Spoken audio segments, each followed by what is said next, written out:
People blaming Chauncey Billups for the woes of the Blazers. Forgetting that this is by design. It is. And that's the thing is, I've talked to the front office and I've talked to the coaching staff. I've talked to be blunt, I've talked to Joe and Chauncey off the record about kind of where things are with each other. And I believe what they tell me in the sense of that there's an understanding and a level of respect of where they are. And I thought Chauncey's answer today about where he stands with his contract was really telling and honestly very fair in the sense of he said, look, it doesn't really matter what year you are in your contract as a coach because you can be fired whatever year it is. Yep, year one. Yeah, right. and that's what he mentioned. He goes, look, he was pointing out like, hey, remember Adrian Griffin got fired, right after Christmas last year? Like, yeah, things can go a different way.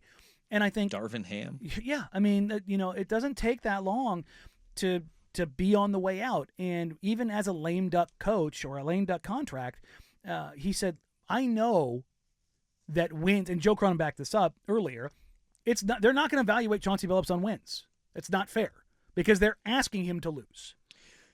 I think the fair evaluation will be, and I've said this last year, and we saw it, but maybe not to the lengths that people were hoping, but again, by design, was development of young players, though. And the injuries were a big part of that. But we did not see a jump and scoot. Mm-hmm. Like even after his injury, he got a substantial amount of time after, and you were like, well, we're not seeing very much growth. And look, it's also a two-way street, though. It is a two-way street of the player and the coach have both got to be pulling in that same direction, and you've got to get that buy-in on both sides. But I think that goes to great coaches pull that out of guys, right? Yeah. But we did see it in other guys. I thought Tumani Kamara, his growth that we saw last year, Chris Murray, and what we saw at the beginning of the year compared to the end of the year was night and day from a development standpoint. So there were bright spots, but it was a dark season, and this year's going to be a dark one too. And the thing is, the holistic kind of top-down approach for the organization right now is this. Don't have 50 and 60-point losses. Be competitive in games. Boy. But the wins and losses don't matter. The wins and losses are going to come in development, in Scoot's development, in Shaden's development, in Donovan's development, in Anthony's development, in Denny Avdia's development. Like, that's where a lot of this is headed, and I think they were very open and honest in describing that today. Now, they didn't outright say that we're going to win 18 games because you can't. You got to have something there of like, it can't be, no, we're going to be in the crapper night one. Because look, the way that I've done this is, let's say through their first 30 games, which is incredibly difficult. Like, you remember when we saw the schedule release, we looked at it and went, they're going to win 5 games. It's going to be tough out the gate. Look, they win 5 to 7 games and they go, let's give them 7. They go 7-23. There's what, 52 games remaining at that point in time? If you've only won 7 of your first 30, what's the likelihood that you're going to win 20 more games? Yeah. You're not good. So you're not going to have to shut guys down left, right, and center in January and February. Mm-hmm. You're just going to be naturally bad. Like one of the books has them winning 18 games now. Like the win total in Vegas is still 22.5, but like if you told me that they won 18, wouldn't surprise me because it's so stupid, but it's the right thing to do.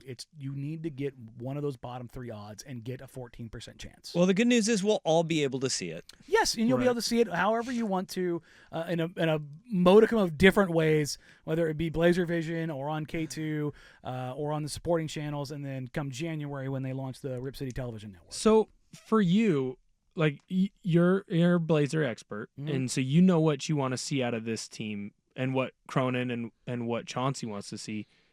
What does losing the right way look like? Because that's what it feels like Blazer fans need to expect this year. Losing close, leading in the fourth quarter, and then putting in the rotation, guys. Yeah, and that's it. You get some times where you give guys opportunity to try and you give the starters a chance. They've earned it, right? And then there's some nights when it's just out of reach and you go hook, and you just kind of manage it that way. What you want to see is more games that are between 5 and 12 points. Okay. Every now and then, final 5 minutes within 5 points. And that was a frustrating part, though. It's like it's over in the third. 40-point, 50-point loss, 50-plus point losses last year.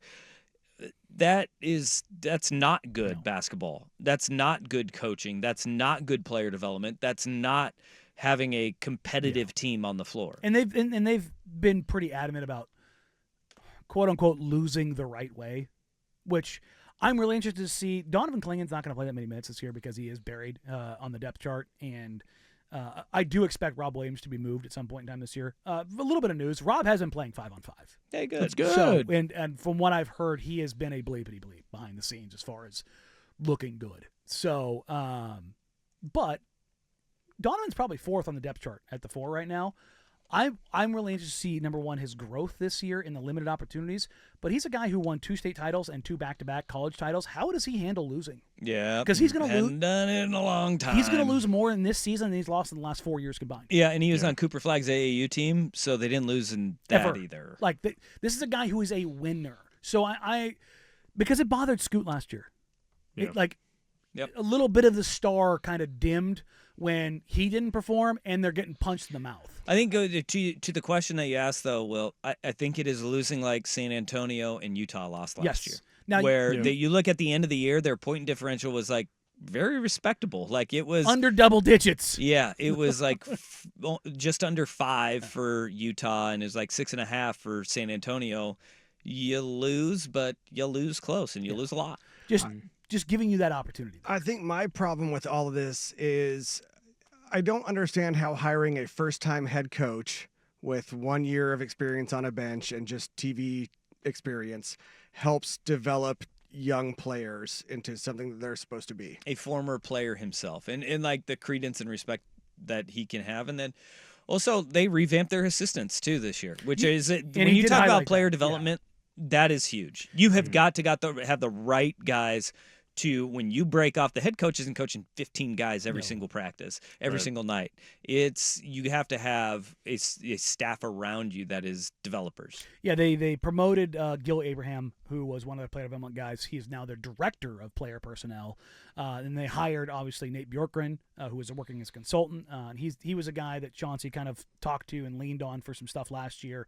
I think he's probably going to be the one who runs Portland's offense this year.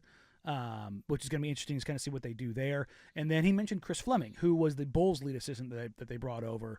And even more than his team responsibilities with the Bulls, Fleming was in charge of Kobe White's development. And Kobe White was one of the best stories in the NBA last year, and a guy who was a higher pick who people thought might figure some stuff out. It took him an extra year. And I think if you're looking at it, I think the thing you're pointing at there is, can he do the same kind of thing with Shaden? Yep. All right. Well, so there you go. Good. Media Day. Blazers Media Day. Training camp underway tomorrow here in Portland. All right. You're going to go to that too, right? I'm going to be at that. You're going to be at that? I'll be back in studio full on Wednesday.